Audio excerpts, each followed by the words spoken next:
මිශ්‍රණ වල අර්ථ දැක්කේ මොකක්ද? සංඝටක දෙකක් හෝ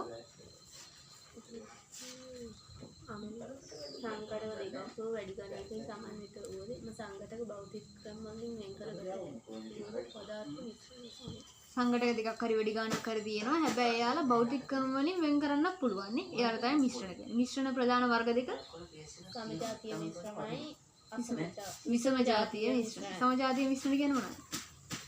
සමජාතීය මිශ්‍රණ කුළුණු ද්‍රාවණය මේ අර්ථ දැක්කීම මිශ්‍රණය පුරාම ඒකාකාර සංයුත වෙන්නේ. උදාහරණ කුළුණු ද්‍රාවණය සීනි මුහුදු ජලය.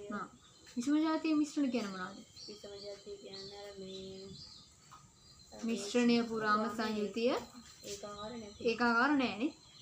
මේ උදාහරණ බොර ජලය බදාම මිශ්‍රණය අයිස්ක්‍රීම් පළතුරු සලාද. මේ ඔය මිශ්‍රණය පුරාම ඒකාකාර සංයුතිය කියන කවේ පේන දෙයක් නේ. ඒ පේන එක අඳුර ගන්න කොහොමද? පාටින් බලන්න පුළුවන් නේ. පාට එකම වෙනවා. නැත්තම් විනිවිද පෙනීම. මූදු වතුර එකක් ගත්තොත් ඒකෙන් විනිවිද පේන එක එකම වගේ වෙන එකනේ.